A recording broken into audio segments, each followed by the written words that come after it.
The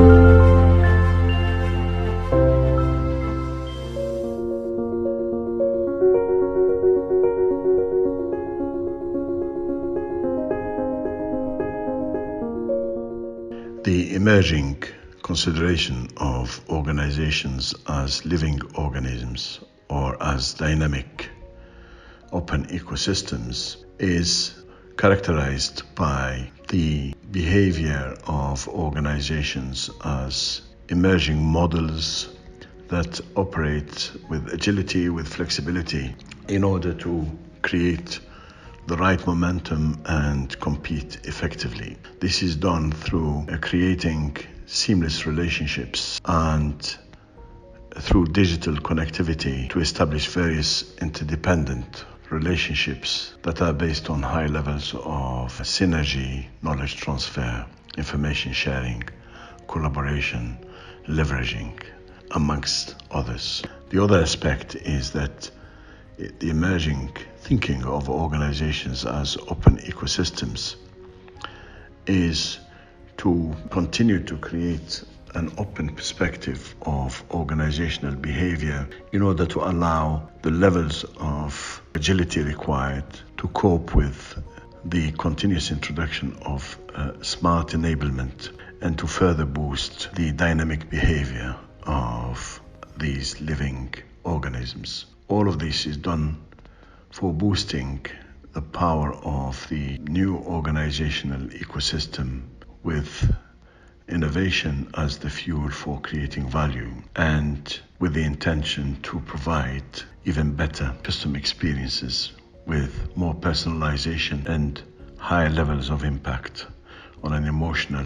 fulfilling basis. And ultimately, the behavior of a digital organizational ecosystem by using the catalyst as its plasma is to exploit the insight generated in order to plan the future by ensuring that the steerage of the organization is done with confidence and with high levels of preemption, and also by ensuring that what the organization carries forward with it are not old legacies, but rather relevant,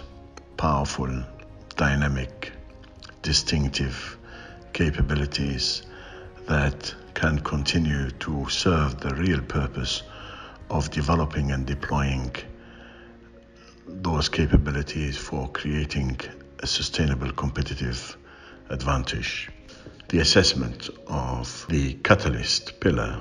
in the context of organizational thinking in the form of open ecosystems is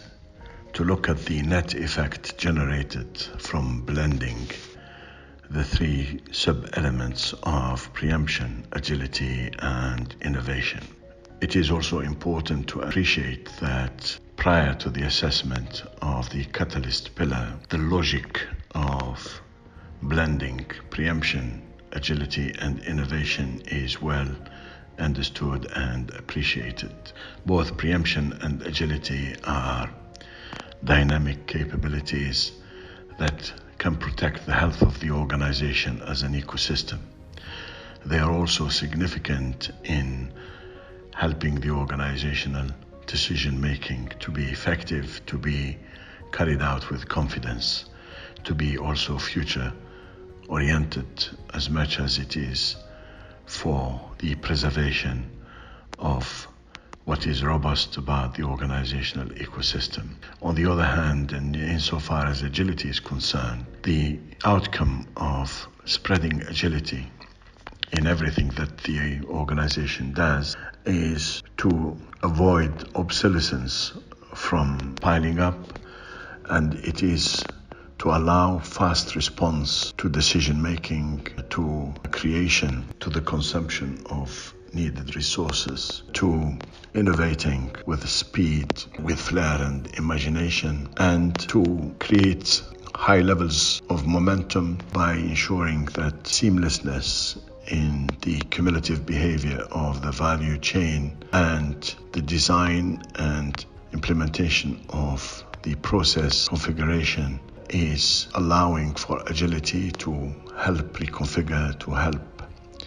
with flexibility, to help with responsiveness, and to help for adaptability and even renewal. Altogether, preemption and agility are important for keeping the organization healthy, relevant, allowing it to grow and exploit the potential available, but also preparing it to protect and maintain its robustness, its resilience, its adaptability, and the platform that will always allow the organization to add more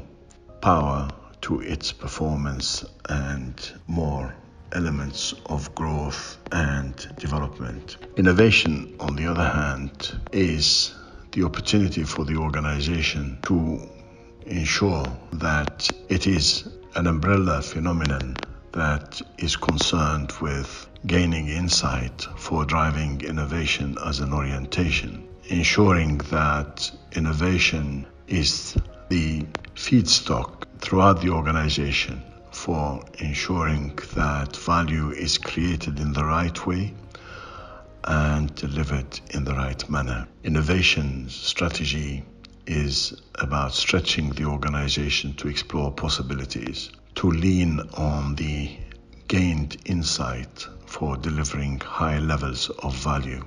and to impact significantly by generating high levels of excellence for the organization concerned. Innovation is also about sustaining the existing culture by replenishing the thinking, the knowledge base, the methodologies used, the technological mindset, and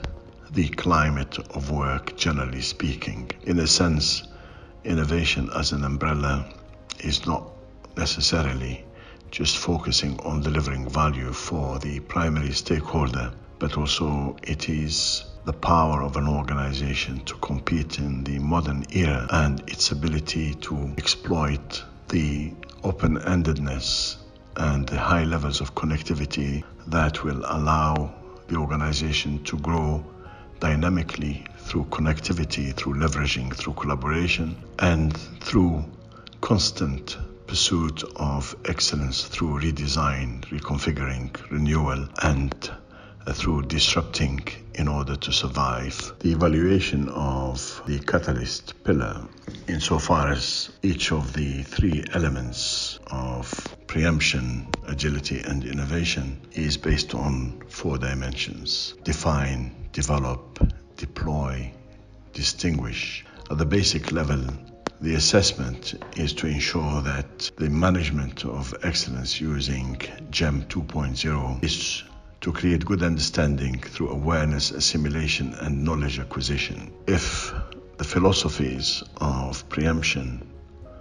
agility, and innovation are to practice in the right way, they have to be understood holistically as umbrellas of various elements, various principles, and various thought processes. The development aspect is to gauge how organizations translate their needs by exploiting the insight they gain, and to use the cumulative expertise that they may have in the form of their knowledge reservoir in order to manage excellence from the point of view of each of the 3 elements. Thirdly, the deployment is the extent to which every government entity applies the concepts of preemption, agility, and innovation through smart deployment by engaging the right capabilities, making the best use of existing resources and the existing enablement in order to start to make a difference in terms of delivering outcomes and generating a competitive impact. And the 4th dimension is the extent to which an organization has mastered the use of the 3 concepts by building sufficient maturity levels, particularly in the most critical areas and where capabilities started to reach a distinctive level of know-how. Each of the 4 dimensions has 5 levels of maturity that are assessed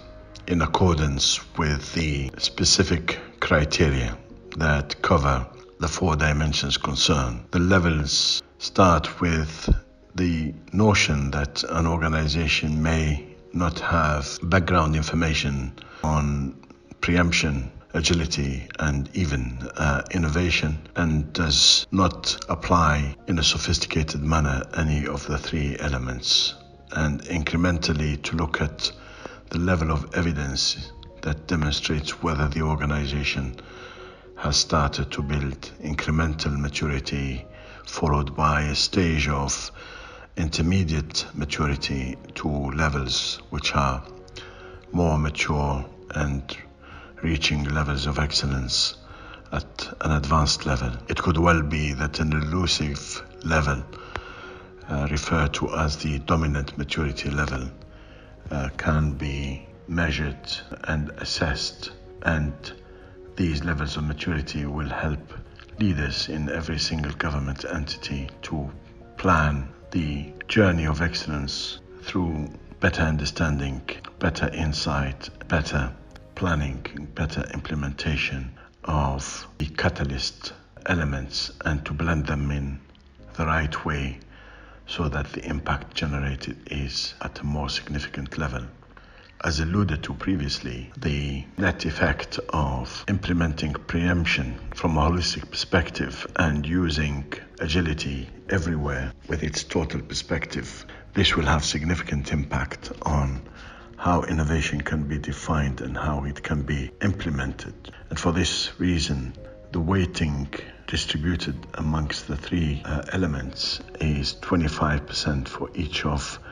the preemption and agility, and significantly 50% of the weight is to concentrate on the power of innovation. Insofar as the assessment tool is concerned, the impact that is generated from each of the 3 elements is measured across the whole ecosystem. Various key performance indicators will be defined across the ecosystem in pillars 1, 2, or even 3 of the GEM 2.0 ecosystem. The maturity in terms of generating an impact will be based on the maturity that every government entity generates through how it defines each of the 3 elements of the catalyst pillar, how it develops a holistic approach, and how it implements and how it establishes distinctiveness in capabilities on a sustainable basis. It could therefore be that there will be